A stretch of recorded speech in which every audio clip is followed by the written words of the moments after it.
Welcome to No Wrong Choices, the podcast that explores the career journeys of accomplished and inspiring people to uncover secrets of success. I'm Larry Samuels, soon to be joined by the other fellas, Tushar Saxena and Larry Shea. For those who might be joining us for the first time, and for those who haven't done this yet, please support No Wrong Choices by following us on your podcasting platform of choice and by giving us a 5-star rating. We also encourage you to join the conversation by connecting with us on LinkedIn, Facebook, Instagram, YouTube, and X by searching for No Wrong Choices or by visiting our website at NoWrongChoices.com. This episode features the longtime voice of Brooklyn Nets basketball and the lifelong coach Tim Capstraw.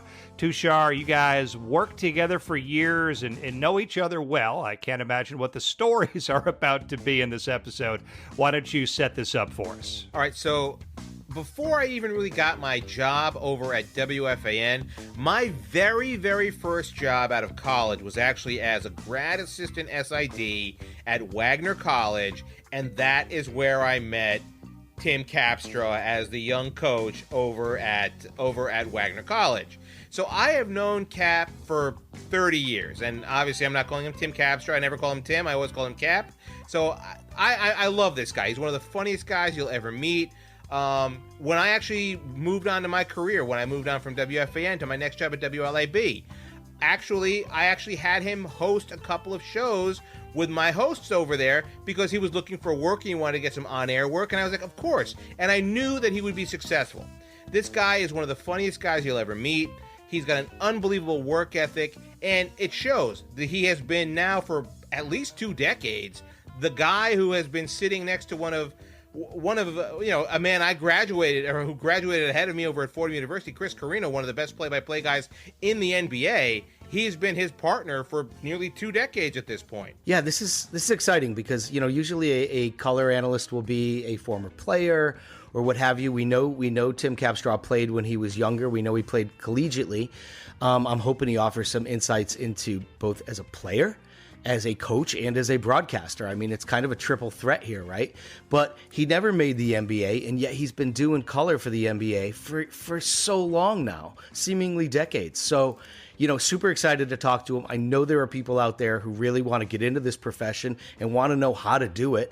And I think Tim's going to lay out the blueprint of how he did it, and hopefully you can mimic it, or at least take some parts of his story and make them your own. And that's pretty exciting. And it is a very unique journey in that sense. And you just mentioned it a little bit there, right, Shay, is that he went from being a collegiate coach and never really having that professional career afterwards, whether it be even in the pro ranks either as a coach or even, let's say, overseas. He really just made it from a collegiate coach at a small D1 college and then worked his way through the ranks to become one of the best color guys in the NBA. Wow. Well, what a journey, what a story, and here is Tim Capstraw to tell it. Tim, thank you so much for joining us. Great to be here with you guys. Finally, was able to handle the technology and connect with you. It's great.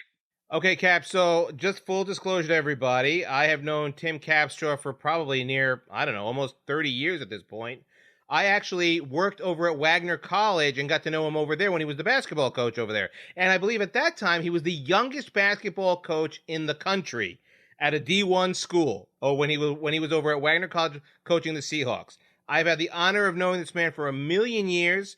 I'm going to say, a humble brag that I was able to kind of maybe get him into broadcasting, get his start into broadcasting.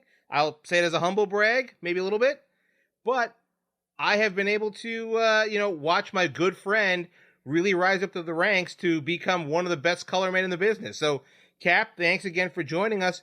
So, give us a quick overview of what is Tim Capstraw doing these days. What does Tim Capstraw's life look like in terms of the job? What does it look like, not just as the Nets color man, but overall? Well, I have, maybe you remember, Tushar, I didn't get married till I was like 40 years old. So I still have relatively young children. So I have a daughter who's in college, who's a basketball player. And so I spent a lot of time with that. But really, what I'm doing right now is getting ready for the Nets season. The Nets NBA season starts on the 25th, 26th of October. And I'm preparing for that and doing father things all around. I got a son who's 22. I got a daughter who's 19. They keep me. I've got a great wife, Chelsea. I think you remember her. And I do. And life is great. But, I'm busy. When I don't have the season, I run basketball camps all summer in Wayne, New Jersey. I run a broadcasting camp or I'm part of a broadcasting camp at Montclair State University. So I'm really busy during that time. And then I have this good window right now where I'm kind of getting it together, but at the same time, and preparing for the season. But I can't lie to you, it's a nice time of the year for me. But I'm ready to get going also.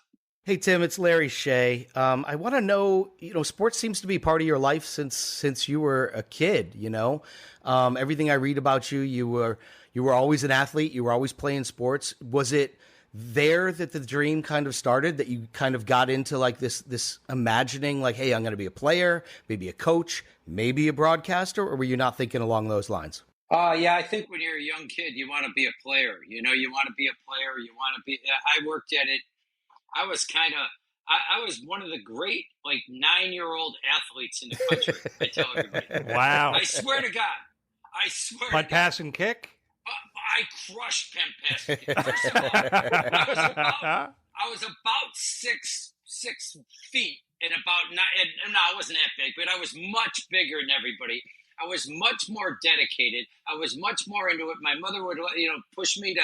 She wouldn't push me at all, but she was very supportive. And I was really good as like an 8 or 9-year-old. I swear to God. My catcher was this guy named Andy Van for All Stars, right? We play All Stars. Well, the guy who batted third that wanted to be me at the time, this is 8 now. This is 8 and 9 years old. Don't like I care. Was a guy named Andy Van Slyke. Now, I don't know if you know him. You're kidding. Yeah. Andy Van Slyke. He was my catcher. So he ended up being a Wow. Major League All-Star player. He also married my prom date. There's a lot of things he did. But I swear to God, at 9, 10, I was much like Andy. You never seen a video of Andy Reid doing punt, Yes, pass, and kick? of I don't know course. if you've ever seen this. He's a But giant. he's massively big. But I was bigger, not like that size bigger, but I was coordinated. I was everything. I'm I had good hand-eye coordination. I was bigger. I wasn't necessarily faster. That's what held me up as an athlete as I got older. But that's everything I ever wanted to do in my life had to do with sports, and I was committed to every sport. Now I played basketball, and I was a walk-on in basketball at Wagner. I played baseball, but I was recruited there to play football. So I was like a jack of all trades, master of none. But in Utica, New York, as a 9 and 10-year-old, I was a beast. I was a lion. I imagine there was a lot of competition in Utica, New York. Andy Van Slyke was there taking my prom date. That's true. Sure. So, Tim, when you went to Wagner, what was your thinking? If you're going to Wagner, are you thinking that I just want to play sports for as long as possible, or are you thinking maybe I've got a shot at something after that? No, I was very much like a Division III, 2 athlete, and so I was recruited upstate New York some, but I had an injury my senior year. I had my knee operated on. And a lot of football was my best sport, but I did not love it. But the football coach at Wagner, the assistant coach, was a gentleman named Wald Hamline, who Tushar knows well. But he was I was going to bring it up, yeah. He was an assistant coach. He came up and recruited me. I was not a great student. I kind of was a latchkey kid. My mother worked. I was the youngest of 7, but nobody was close to my age in my family. So I kind of just got through school. So they tried to get me into this school, that school. Well, fortunately, Wagner was at that time. Now, Wagner's a really good school now, but at that time, it was a typical private school that probably needed students, and they had a lot more leeway with who they were admitting. I was able to get into school, and then I was able to turn it around academically. So I forget what the question is. I tend to talk a long time, but well, the question was were you good enough that you were looking towards the pros? And it sounds like you were good enough to get into college. Good enough to get into college, and not good. There was a book out one time called "Good Enough to Dream." Well, I wasn't good enough to dream. In fact, here's another thing though. I looked like a very good pitcher when I played baseball. I looked good. I was 6'2", maybe about 200 pounds, looked like the had to sit, but I threw slower than anybody. I looked great and threw slow. But Great form. it was unbelievable. But you have to understand the mentality of a college baseball player. They can hit the heck out of a fastball. So I would play against guys, and I would almost work the fact that I would even throw slower than and frustrate guys. It was great. It was going to throw a lot of curves, a lot of junk, look good, but I used to win more than I should because of that. So, but I never was good enough to think, wow, I might be able to get drafted in the 20th round. Or in basketball, I was a walk-on. So I wasn't like, I was a walk-on for PJ Carlesimo. And, come on, I scored 20 career points. Not 980 to 1,000 in my career. That's what I am. And, so I didn't have to think about those kind of things. But playing after college, that wasn't going to happen. I was just thrilled to be playing in college. Who approached you about coaching, or was that always then the next idea? Or what was the career path that you were thinking about going on after college? Or was it always, I'll be a coach? Well, no, I didn't know that. I buckled down as a student. I was doing very well in school as a business major. I was doing pretty well. But here's the thing. When I was a kid, my father passed away when I was 11 years old. So coaches were my parents. You talk about impacting people, like who were the most important? I could tell you, well, Gerald Gilberti was my coach in this sport, and I loved that man. And Norman Pincero was another, and different people that really were kind of my heroes, the people I looked up to. And then when I got to Wagner, Walt Hamline was somebody I thought was the greatest guy I'd ever met. And PJ Carlesimo, to me, was a god. I just thought he was the coolest person, although he was really tough in practice. It was hard, and he was tough. But I just watched how he communicated with all people all around. And I said, man, I really admire him. He was always like, we'd go to Fordham for a game. He'd know the janitors, he knew how to talk to people. So I watched him. I admired him. There are also a number of really terrific assistant coaches at Wagner when I was there. It was Dan Mullen, the Florida coach, was an assistant coach. The guy named Mike Walsh was there. There's all these people, and I was, 18, 19, 20 years old. These were the people that I looked up to. So it kind of got in my mind that I could possibly be a coach. And when I graduated, PJ Carlesimo went from Wagner to Seton Hall. The assistant coach at the time, a gentleman named Neil Kennett, got the head coaching job. And then I saw a window to be a coach because I was a senior. Those things were happening, and that's where I approached to be a coach. So I didn't really have it as something that I was going to do. I didn't know how to plan it, but I was really thrilled when it all came about that I got the opportunity. So, Tim, for our listeners who aren't sports fans, just a little bit of depth. PJ Carlesimo, can you just give us like the 30-second or 50-second description of who he is? Yes, well, he was a coach at Wagner. There's a kind of went to Seton Hall for a number of years. He took him to the championship game in the NCAA tournament. And he went to the pros. And he coached in Portland. He coached in Golden State. He's kind of famously, for people that might remember this and not know basketball. Famously infamous, yes. And famously infamous because Latrell Sprewell choked him. That's right. Remember, so he said that, right? Oh, yeah. Remember that guy got choked? Well, that was the guy who coached me in college. So a number of players would say, I can't believe it took somebody that long. A lot of guys said that. Great mentor, though. A lot of guys said that. But they also said that he was the greatest guy they've ever met also. You know what I mean? There was a lot of – it was interesting how people viewed it. But that's kind of the window. Then he's a gentleman who's become a very good broadcaster, coach, a very popular, well-known guy in the New York sports circle. So that's who PJ.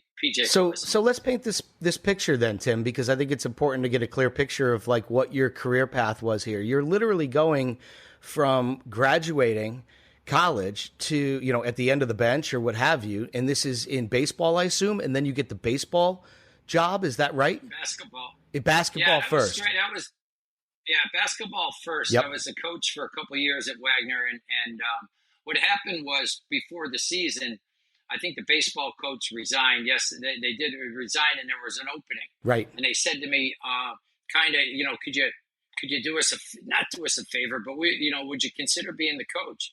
And I thought to myself, well, that might be a good opportunity. I wanted to be a basketball coach. There's no doubt about it, but I thought it could show that I had leadership ability. I could do a solid job, be organized, all those kind of things, and it might help me down the line in my coaching career. And as it turned out, that's exactly what it did. Right. So let's get this straight. You're an early bloomer at the age of 8 or 9. You're the king, right? And then then I fizzled out. And then it fizzled out. You're Yeah. so right. I never thought of this. There's a pattern going on Exactly. here. And then coaching, you go right from player to coach, and you're ahead of your time again. So, you're in the right place, right time, and you're killing it. You're an early bloomer, it sounds like. Yes, but then I fizzle hard. You know what I mean? That's the fizzle. The collapse is brutal for me. Like same thing when I got to 14, 15, 16, everybody caught up to me sports-wise. Not dramatically. I was still pretty good. But same thing coaching. Really good young coach. He's turned it around, and then he stayed too long at Wagner, and that didn't go well, So that's kind of there's a pattern for me here. I love it. That's great. What was your best moment over at Wagner? Best moment? Maybe beating Miami down in Miami. I just remember how the players were so excited, we went down there. It's called, when they pick on the teams like the Wagners of the world, when Syracuse, they give you money to go there. So if your program gets $30,000, but you go there and then you win, that's unbelievable, right? That's great stuff. And really, the lowest point is when, I'm not sure if you were at Wagner at the time, when we played Ryder in the championship game to go to the NCAA tournament, and I lost at the buzzer. And I had always wanted I was there, yes. I was there at that time, yes. Yes. And it was heartbreaking, and I always wanted to be on Mike and the Mad Dog, Mike, I always wanted to be on their show. I listened to that every day. Such a big deal. I didn't know. Then the next day, I become a topic of conversation because Mad Dog is going crazy on me because, this might be complicated to people, but I had a strategy at the end of the game where I was pressuring the ball on the inbounds pass. The opponent called timeout. I said, well, you know something? They might throw it over the top. I'm not going to do that. So then I ended up taking a kid named Brendan Kenny off the ball, put him in the back, and they were able to score the basket not easily, but pretty easy. And I got destroyed on the radio. So all this time I wanted to be on Mike and the Mad Dog, and here it turns out I'm getting destroyed by Mad Dog. So I guess that's a highlight too in my own sick mind. But the highlights, a few of the good wins when you went on the road. We beat Rutgers once on the road, beat Miami. Nothing like winning on the road in your conference. Also, it's a good feeling. But I also had a lot of downtimes too, Touche. You know that. That's of course. That's why I'm a broadcaster. There's a reason why I'm a broadcaster. So why was it that you officially got the job over at Wagner? What was that one quality that Walt saw in you? Because I think Walt was probably the AD at that time, or Walt Hamline was the AD at the time. Yeah. What was that quality he saw in you to say, Cap, you're the guy? Honestly, I was a good student athlete. The time at school, I was good. I had good grades. I played multiple sports, and I think I was a good kid that was a coach. And then like I said, the baseball job I did a good job with. Then I went to Siena College, so I went to Siena for 4 years, and we were terrific. And we had a head coach there that Walt Hamline knew named Mike Dean. I was a good recruiter. I was a very good recruiter. We went to the NCAA tournament. We beat Stanford. It was 1989 when people didn't do that, when 14 seeds never beat a 3. Hardly ever did that. And then the job opened up, And that's why I would not have applied or had an opportunity to coach anywhere else. So I was 29 years old at the time, but they had known me well. They trusted me well. They knew I was a good recruiter, could figure out coaching, whatever. And that's kind of how it all evolved. All right, so Cap and I keep throwing out this name, Walt Hamline. Walt Hamline, for many years, was the head coach over at Wagner College. He, as Cap had mentioned, he was an assistant who eventually became the head coach and was also then named the athletic director. If for those of you kind of out there, maybe you can liken it to like a Barry Alvarez over at Wisconsin, who was the head football coach with Wisconsin and then became the head football coach and was the AD as well. Walt was just one of these over-the-top personalities, great guy, one of the best people to know, but also a no-nonsense type of guy. He could read people right away, and if he put his trust in you, that really meant something. And he ran a loose ship and at the same time a very tight ship. One of the best places I ever worked, and it was great to be a young kid working there as well under his auspices. Yeah, no, he was great. He was great. So much of my everything. He gave me all my opportunities. He got me to see. He recruited me to college there. He got me there. He's probably the guy who asked me to be the baseball coach. He hired me back as the head coach, and then when the teams again, as I started to fizzle, things weren't going that well. Here's the pattern again. I was pretty good my first year. Cap, hold on. Before we get to your fizzling out period, hold on a second. I don't want to get to that too quickly. But you're 29. You said. I mean, how hard was it for you to get players to get in line and do what you needed to do? I mean, there's not much of an age difference. I was tough. I'll be honest, and I was serious. Let me tell you, he was tough. I was tough. I will say this, I never said to myself, I think of myself as, when I was working hard, I did a pretty good job, but I was I'm in the right spot right now. I don't believe that I'm a great basketball coach. If I look back at, and I think about the amount of kids that came through the program that I made go to class every day. I made go to study hall every night. I'm saying to myself, something? I'm proud of that, because I probably got, in fact, we've had reunions where I'm saying, I can't believe I got that kid a degree. You know what I mean? And they're doing very well now, and they're doing well. So that's kind of a good feeling. But when I was 29, I knew enough, and it was almost to a fault, because that's a very good, interesting question. I was really distant and kind of distant, friendly but not too familiar. And then I was mean during, I had a mean streak. Coaching is so different now. When in the 90s, early 90s, at that time, 80s, 90s, everybody was a little bit like Bobby Knight. Bobby Knight was tough.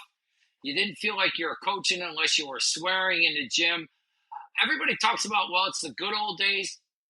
I don't think that's the good old days. I love the way coaches coach now. I love their calm demeanor on the sidelines. I love the way they communicate to people. And unfortunately, the players that I coached, because I was young and I was distant, I was stern and all this other stuff, I don't know that they didn't know me that well. You know what I mean? And I regret that part of it. And I'm really glad that coaches now are very personable. And that gets you in trouble too. That can get you, but they're always texting, they're communicating, the door's always open. I had to have a professional distance. And, but if I did it again, it's one of my regrets. I would not, I would be, the players would know me better if I ever coached again. How does, when you look back at that time, I know for me, when I look back at my journey, I learned something from every experience, whether I did something right or I did something wrong, and then I use it later in life. When you look at how you handle yourself and handle things now, what did you learn from that experience? That's a great question. I learned so much as I look back. I learned one thing, that the harder you work, the luckier you get. I remember taking over the Wagner job. And we used to have rotary phones, and I would have to put tape on my fingers because I would dial. That's how many phone calls I would make recruiting during the day. Tape, and I would just call because they couldn't monitor our calls. And we didn't have great budgets, but I could call anywhere. So for about 4 or 5, well, then I guess we got push button eventually. I can't remember, but I remember that, and I remember how hard I worked, and I worked so hard that the harder you work, the luckier you get. I ended up having. This is a time when there was, wars were going on in Yugoslavia, right? So I ended up getting a phone call from a young man saying that, hey, listen, I'm a basketball player. I have a few guys from Yugoslavia that would want to come possibly to school. Now, nobody followed up this phone call but me. And I end up getting a couple really good players. They helped us become very good. Not really good, but good. And I remember that wouldn't have happened later in my time because I don't think I worked as hard. The first 5 years, I was going. And then second year, 5, I don't know. I don't think I worked as hard. I think when you're a coach, you've got to be or taking over any business. You can't think of yourself like, I say this to young people, forget work-life balance. Nah, that isn't, you're not looking for that in the beginning of a job. You can't get that. You go crazy. So eventually someday you can have that, but you can't expect that early in a job. So I got lucky then, and I started cruising and, I don't know. I didn't hang out. I did not work at all, but I didn't work as hard. So that's really the lesson I learned there. And, I'll never, you live and learn, you live and learn. What came after Wagner, Cap? Fired. I got fired. A lot of people resigned. Let's talk about the fizzle. Where was the fizzle? There was a fizzle and then a plop. Remember that? Pop, or whatever. That was, I don't know. Plop, plop, fizz, or something like that? Yeah, what was that commercial? Yeah. I'm like 90 years old. Alka-Seltzer. That's right. Alka-Seltzer. I'm the Alka-Seltzer guy. This has never come up. This is a very strange. So first of all, Walt Hammond again. I think at the end, I got actually probably an extra year or so to try to turn it around and different things and like that, trying to get and I would end up being, I was, 10 and 17, 11, and I tried to convince him that, listen, we play these 3 or 4 games where, we're supposed to lose, like they're like, so if I didn't have to play these games, but he wanted me to win probably more than I did it. He was great. So he, I lost my job. It was totally fair. And then I think this is when maybe I can give. I thought I had a tough couple of years, but what happened when I was coaching my last couple of years, that people would ask me to be on TV shows for the NCAA tournament. And also, I should say that I would speak at weekly luncheons all the time in New York City. And people think I was kind of funny, kind of entertaining. They said, someday you should be in TV. Then I started doing some TV stuff while I was still coaching. So I got a little bit of experience, but I wasn't a big name. I was still the coach at Wagner. That isn't coming from UCLA or Notre Dame and immediately go to ESPN. So I had to grind it, man. I had a couple of 2-3 years where I would just go out to. A friend said they're opening up a basketball facility out in Long Island. I live in New Jersey, so I drive an hour a day. This gentleman named Jim Fox would allow me to teach kids one-on-one baskall training, different things like that.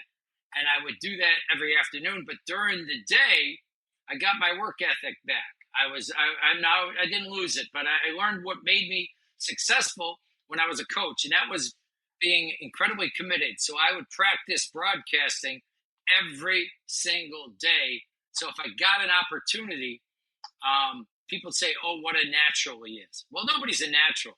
I prepared every day. I learned my lesson from coaching and cooling out a little bit. And I would watch games. I would study them. I would understand after a play happened, say why it happened, be succinct. I bought a teleprompter, a huge, big wooden teleprompter. I would stand in front of a video. Now, I try to tell kids this now because they can just do it on their phone. But, I had to have the tripod and all that. So I would work at it every day. Then every night I would go to Long Island and teach kids. And that took me a few years, and I got my foot in the door doing a few games for the Northeast Conference in the Atlantic 10. And then I was able to catch a break here or there. So this is amazing. I mean, we always talk about with any career, you have to go to the woodshed and you have to practice your scales if you're a musician, or in your case, get in front of a camera and actually do it. I'm thrilled that you're bringing that to the table here, because I know that's what people need to do out there, is just keep getting those reps in. Is that the best advice you could give as far as like getting your chops and making sure that you're comfortable in front of the camera? Well, and you still aren't, it still takes time. And then you're still doing it, you're practicing, but you're practicing, you're not afraid to work waiting for your opportunity. A lot of time you got to be willing to do that. And broadcasting is funny. I use this quote from Miles Davis, the great jazz musician. It says, it takes a long time to play like yourself. Well, it takes a long time to broadcast like yourself. And now I'm comfortable, but it takes a while, and I'm not even great. On camera, I can get a little. You're supposed to get nervous, You're supposed to be there. But this is kind of all these things. Even I teach at this broadcasting camp. But the lesson learned is, you want to be ready for your opportunity, and you get lucky when you're working incredibly hard. Good things will happen then, but life does work in slow motion too, and but you just got to be ready, and you never know how lucky you could be. And I'll go back to, I'm training kids out in Long Island every night, and lo and behold, there happens to be one guy bringing his kid there every week that I know, because he's a kind of very well-known broadcaster at the time. He was on Imus in the Morning. He was doing the Knicks. It was Mike Breen. So Mike Breen, he's done 17 championships of the NBA now, has his child in the camp or in the clinics at night. And I say, Mike, the job opened at the Nets. Nobody knows me there. But this other gentleman, great guy named Jack Armstrong, told me about the job. Do you think they would ever have a chance? So everybody respected Mike Breen. So again, I was able to get my foot in the door with the New Jersey Nets because of all the time I was going out to Long Island teaching kids. So again, working hard, hustling, but the preparation for the broadcasting, I was ready for it. I was not ready, and I wasn't great at it, but I was better than I would have been if I had just gone right into it, which is why a lot of great athletes, when they do go into broadcasting, sometimes aren't great, right? They're not great because they haven't. You can't take it for granted. Or they just but so many of the guys, they're good in the studio because they've been on camera so often that it's not that big a deal. But to broadcast as an analyst for a game, I think you really got to work at it. Some guys are natural, different football guys are natural, but it's something that you really you want to be ready for. You want to practice, and that's what really benefited me. Well, I also imagine you have to do a tremendous amount of homework as well to be prepared for each one of those different games. What's game plans and philosophies are likely to come out. So, Tim, you talked to Mike Breen, you established that relationship. How does he get you in? Like, what is that big break? What's that next step? Well, he recommended me, and Chris Carrino at the time, who's kind of the guy I've worked with for 21 years right now, is kind of not only the best broadcaster I know and the best person, but kind of a hero of mine because he's overcome a form of muscular dystrophy, and it doesn't stop him from doing anything. The guy's amazing. But I had met him. I did not know him. He did not know me. Mike Breen kind of said, "Hey, listen, talk to him a little bit." He goes, he doesn't know anything about the NBA right now, but he's really fun to hang out with. Hey, that's half the battle. Really good time while he's learning how to, learn in the league, and that's kind of how it happened. Now I had 3 weeks to do a game, and in 2 weeks I had to meet with Lou Lamoriello, who was a legendary. He was the president of both the Devils and the Nets at the time, and I had not only prepared for broadcasting but prepared for interviews, and he's a very intimidating guy. He's the kind of guy nobody's able to, everybody had to. Never cracks a smile. Right. He was extreme. That guy was tough. Or intimidating, right? And so nobody could have facial hair. He was intimidating. He was tough. I remember sweating out and sweating bullets going into, I had to interview with him. And I think he had a couple of NBA guys that were asking for a lot of money. And I wasn't in position. If they paid me anything, I could have done it for volunteer, so I walk in there and he's kind of happy, I see a picture of him because he was the AD at Providence, and he was there. There's a picture of PJ Carlissimo was in the picture, and Bill Raftery, and Rick Pitino. I said, that's something happened with the picture, and he goes, I don't know, just talked to him a couple of minutes, and he said, you basketball guys are all full of crap. You'll be great. And that was my interview. I was like, holy cow! I sweated it out for 3 weeks for that, But I thought he was great, and I got my foot in the door. I tried to, get better all the time at it. Chris Carrino is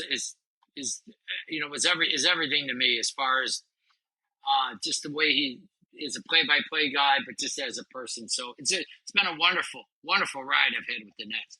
So Cap, I asked Chris Carrino, and full disclosure here too. Chris Carrino, Mike Breen, they're Fordham guys. Yeah, that's the whole connection. That's why I got in there. Again, too sharp, just like the old days. You got to step in and help me out. That's how the connection was made. Yeah, exactly. So I also, obviously, I've said before, I went to Fordham as well. I happen to know both Mike and Chris. I have actually asked Chris Carrino this before, that early on, and this is probably not a secret to a lot of NBA fans out there, the now Brooklyn Nets, then New Jersey Nets, have been a franchise that weren't always that great, and in some senses, they were kind of considered like, let's say, a second-tier organization in this area, in the New York, New Jersey area. Therefore, they're in a big-time media market, but a small-time team. And I always used to ask him, hey, is it easier to broadcast for a team like that doesn't have a lot of expectation? And, he would hedge and haw on that, and he would never be like, yes, it's so much easier. He would never say that. But I'd almost have to think in some ways, it'd have to be a little bit easier, because, far be it for me to say that you would have a little bit more grace in terms of the learning curve, so to speak. Am I right? I don't disagree with that. I think there's some truth to that I probably was able to make more mistakes, kind of figure it out a little bit more under the radar. The Knicks were a bigger deal. Nets have had some windows where they're pretty impressive, and a lot of stories on the Nets, and Brooklyn Nets and New Jersey Nets have runs here and there, but the Knicks have been there for forever, and generations. It's a Knick town. This is a Knick town. It's a Knick town. So I guess, I guess, if I was a Knick announcer, you probably wouldn't have as much. Wouldn't been able to develop. But I also think that because we're a little bit under the radar, maybe for a period of time or whatever, I think you're able to be more yourself, be more creative, and so I think the people, the diehard fans, and a decent amount of fans that listen to our games, that know our work, really, really appreciate it. And people say that about the Nets. Even now, the team has been up and down. But when you look at the Nets broadcasting team, whether it be the Yes Network with Ian Eagle, who is unbelievable, just the best guy in everything. Ryan Rucco, national broadcaster, great. Sarah Kustak, Richard Jefferson, all these guys. In fact, they're so national now, those guys, that I'll be doing a decent amount of Yes games on TV for the two, which is a nice thing for me. But that's only because they're so good. So that's a legitimate point that I was probably also the Knicks are a little bit more. They're a little bit. I think guys worry a little bit more about how you say certain things. Although you gotta constantly be smart about things these days, So, good question. Good observation by you. As you say that, you have to be a little bit more careful these days, et cetera, et cetera. Like, what's the dynamic between a color analyst and the players? Like, do you develop a relationship with those guys when you're covering them? Like what is that dynamic? It's not that. I don't that much. I don't like hang out. I'll go ask them questions and communicate with them, but I don't really know them that well. I haven't. It hasn't. Again, I like the professional distance. I don't think they're very, and like these net players now are just in general, for the most part, really terrific. I just don't want to say they're in the elevator with me. Like, they don't need to talk to me too. You know what I mean? Like, wow. You know what I mean? Like, hey, how you doing? Yeah, you did great tonight. No, they don't want to hear that. I go, they'll give you a what's up. I go, what's up? That's it. It's all. And there's some of that. I thought guys that have been around a while, you get to know. Brooke Lopez was there a long time. Joe Harris was a long time. Jason Kidd was surprisingly, I got to know. As the guys get older, you almost feel like some of the older players almost feel more of a connection with some of the older people that work in the on the teams than they do some of the rookies at times. So there's a little bit of that connection, but I would say that would be not a big part of my job, connecting on them on a personal level. Tim, I think one of the things that you're known for is your longevity, that you've been doing this job and doing it well for a long time. And I wonder, you talked about always working on your craft and getting better. You talked about, a little bit of fear as you step into that arena and you're about to do your job, and how you can use that as fuel. What would you say is the key to your longevity in this profession? Because guys don't last, and you have, so you're doing something right. Thank you. I've done. I'm gonna sort of brag right now because I can't help myself. I've done 1,814 games in a row. Oh my goodness! Wow. I haven't missed a day of work. I haven't missed a day of work. And I like two shots. So I'm like He's done 1,800 days in a row. Something. I missed a lot of days of work. Something. I didn't know why they were calling me the Tushar of the Nets, but that's right. That I believe is called an insult. That's a good point. Maybe that was something different. No,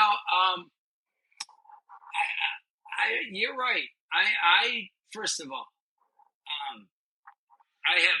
You couldn't meet a person that has more gratitude than I have as far as this job. I am the luckiest guy. First of all, if you listen to the broadcast, now I hope you do, or people out there do, people are going to say, my goodness, Chris Carrino does all the work. That other guy just tells a joke every few minutes. He's just like, oh, nice shot. I could do that job. Well, it's not that far-fetched. It's not, it is true. In radio, the play-by-play guy has to describe everything that's going on. And you can't have two people talking at the same time. So on radio, he's painting the picture, just so I tell the people how this works. The play-by-play gentleman, Chris Carrino, tells everybody what is happening. He's describing, if you had your eyes closed, he could tell you everything that's going on. Not just where the ball is if they scored, but the direction, the angle, the color, the uniforms, and such a beautiful rhythm that you couldn't believe. He says what happens, and then I say, but not every moment, not every time, not all the time. I say why something happens. He says what? Ball goes to here, basket, good. And I'll say, terrific ball movement, excellent job. And then he's back into play-by-play. It's a real rhythm, and it's a real dance that you've got to be able to do with the guy you're broadcasting with. And I think that I know Chris makes me better all the time. I think because we've worked so often We know what each other's thinking, and it's become a really, really, really terrific relationship. And you can tell, and you can even notice this in broadcasting. You can tell if guys really like each other. Like me and him are close. Like we're friends. We enjoy we're really best friends. And at least on my standpoint, maybe he might think differently. But you can tell in the broadcast, and so if people are listening, the play-by-play guys on a radio, what happens? What say on TV? It's similar, but when the play-by-play guy doesn't have to do nearly as much description because you can see it, right? So and then maybe the analyst can talk a little bit longer when you're watching sporting events. So that gives you a little feel for what exactly goes on. I knew Chris Carrino back in college. Chris Carrino was a senior at Fordham University when I was a sophomore, and I started in radio back then. And you could see just back then that Chris Carrino was destined to be a great play-by-play guy because he took it seriously. He was crazy serious about it back then, and he made all of us serious about being in radio as well. His attitude and his concentration for what he wanted to be his profession, it shone through every single time he broadcast a game. All right, so Cap, tell us about your camps. How long have you been doing the camps, and which do you enjoy doing more, the broadcasting camp or the coaching camp, and which do you get more students to? Oh no, basketball camp is mine. It's 7 weeks in the summer in Wayne, New Jersey at the Wayne PAL. It's great. I love it. It's hard. It's real work, but I love it. And it's kind of gotten a little bit younger. You know, kids when they get to be 8th, 9th grade want to go to these other camps and move on. And we keep it. We teach pretty good we teach well, but we make sure the kids play a lot of play and they have fun playing. Kids can go. Coach, me and you used to go to the playgrounds when we were kids. You could pick up and play. And the kids want to get an opportunity now to play sports when there isn't necessarily, there might be a guy organizing it a little bit, making sure it's organized, and maybe they're reffing, but they want to make sure there's no real coach there. Maybe a guy saying, move the ball, and no real scoreboard, and no real parents in the crowd. So they don't get to do that as much. So, but in camp, they get to do that a lot. And I think that's a beautiful feeling for them because they kind of missed out a lot on going to the playground and who's going to get winners and all that kind of stuff when they play. So camp is great basketball. Broadcasting is only 1 week. And I do it with a terrific broadcaster named Dave Popkin, Craig D'Amico. Oh, my gosh. I know Pop as well. My gosh. Yeah. Dave Popkin is great. He's another just terrific all-around broadcaster. Beautiful man. Great. Dave Cerroti is involved. So we do this over at Montgomery. It's only 1 week, which is intense. And it's good because you know how when you teach people, you teach yourself the best. You know, like I'm always telling kids, hey, you know, you're nervous, but smile on camera. Well, so I'm sort of smile. I remember to smile on camera. When I'm broadcasting, I think of I invented something called the 20/20 rule, where you speak whenever you're on camera or into a, you know, or you're basically broadcasting or doing a speech. You speak 20% louder and 20% slower. So the 20/20 rule. So I always have these things in my mind that because I have taught, I am better. I've been able to teach myself. So it helps me when I'm on camera because I don't do all that much stuff on camera. So I've got to be sharp when I do. We do stuff in arena where we're on a big scoreboard. But for the most part, I'm reminded that week of teaching young people broadcasting actually teaches myself. Can I ask if you have a slot for Tushar? I think he could use some of this instruction. Hey! Yes. We have a spot for him. We have a spot. 20/20 sounds great for Tushar. In the corner. Thanks. In the corner is the spot for Tushar. Yeah, in the corner. That'd be his camp podcast. Tush from the corner. So Cap, I'm assuming that you tell these 9 and 10-year-olds about your days on the playground that they truly are speaking to one of the legendary athletes of all time? Yeah, greatest 8-year-old I could. If there were Olympics for 8-year-olds, I would have been unbelievable. I peaked. I peaked at age 8. Same thing, Sort of like my name, Timmy. Everybody used to call me Timmy. That peaks at age 8 too. Old guys named Timmy doesn't work. Old guys named Timmy. And so my name fizzled along with everything else. Is that great? Best moment thus far as play-by-play guy. As color guy for the Nets. Toronto Game 7, where the Nets beat Toronto in a Game 7 because I didn't say anything. It's amazing when you're a broadcaster and your highlight is that you didn't say something. Let me give you the background in this. It's the last play of the game. Toronto's taking the ball out of bounds. Nets got it's Game 7. First of all, there's all this tension between Toronto and it was like pro wrestling when we went to this arena. People were throwing. It was wild. But anyways, it's Game 7. But what year was this? This is like 2000 and it was Paul Pierce and Garnett. So I don't know if that's 15. Oh, that's way back. Yeah, 15, 16, 17. I don't know. I can't. I don't know what I had for breakfast. You're telling me what year. But let me tell you what happened. So the game it's the last play of the game. And what happens when you sit on the front row is that you can be blocked from what happened by the coach. The coach can get in your way.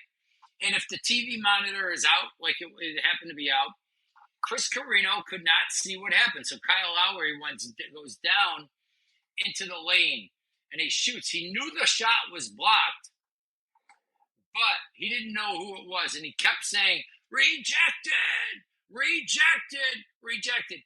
And instead of talking, I wrote Pierce quick on a piece of paper. And he saw me write the name. And he was able to go. And Paul Pierce was able to get the block to secure the victory. So it's amazing that I've had a 21-year career, and my highlight is not talking one time. And, wow. No, but it does go to the point of being a teammate and being teamwork and working together. And you can't have your ego get in the way. And you asked me how I've survived. I think I think gratitude. I think understand it. Chris is if there's Batman and Robin, he's Batman. He's the main guy, and you kind of understand that, and you appreciate everything that you got, and that's kind of how I stuck around this long. I hope it keeps going. Wow. Tim, that's been incredible advice for all broadcasters and any young broadcaster. Before we break, one last question, just to go back to the coaching, which is a young person trying to break into that field. Do you have any advice for them? Yeah, don't be afraid to, or any field. And I try to, it's hard to tell your own children this, right? Your kids will never listen, but other kids listen, other people do. But if you know something that you want to do, don't be afraid to, they'll say, well, we don't have a job for you. But be surprised who will let you volunteer. If you can volunteer somewhere, everybody's waiting for internships. I understand that. And that's a great way to get to life when you're in college. Say you're out of college, but you want to be a coach. I think a lot of people would say, well, we don't have a position. If you know something is out there, a profession, a job, or whatever, this 6 months or 8 months or whatever you say, I would love to volunteer for you, would be the greatest investment you could ever make. And you then might be doing the dream job or the job that you know that you would love. You've got to be willing to sacrifice money and even sell yourself to people that you would do the job for nothing. And then when you're at a job, if you get your foot in the door and anything, no job is too small. Be the best in the world at getting coffee for people. Say thank you to everybody. Be the first, be early, stay late, all those kind of things you've heard your whole life. But don't be afraid if it's something you're dreaming about, sometimes you can wait for that opportunity, but sometimes you got to go make your opportunity by saying you want to volunteer. Now, if it's broadcasting, nowadays you can make yourself like you guys. Look, you're making a tremendous podcast. You could have an exceptional podcast. You could practice. You could be doing on-camera reporting from your college, or Yep. be a social media person for your business. Volunteer to be that person for the business that you're working in right now. So there's there's different things, but I think the thing that I've come back to is when I didn't work hard and I wasn't hustling, good things, it burnt me, and I'm never going to let that happen again. That's incredible advice. Well, Tim, thank you for I guess volunteering your time to us today. No, I don't get paid. We'll talk about that afterwards. The check is in the mail. Oh, yeah. Don't cash it for a few years. Exactly. It'll be there next week. Okay, I'll be checking. Yeah. Tim, thank you so much. Yes, great time. Thank you. I feel like this is your life. Take care. Well, that was once again a great conversation set up by Tushar. So first off, thank you for making that introduction, T. And, building upon that, there were so many lessons in that. And one of the big ones, just show up, work hard, be available. I mean, just what an inspiring, entertaining, and animated conversation. Tushar, what are your thoughts there? The other lesson to take from that is know as many guys who went to Fordham as possible, because they're going to help you get a job, obviously, right? Whether it be Mike Breen, who is one of the great play-by-play voices of a generation, Chris Carrino, who's one of the great play-by-play guys in the NBA, or of course me, just a solid all-around mensch. Let's be honest. Definitely you. Of course. Cap's talent is it's pretty much out there for everyone to see.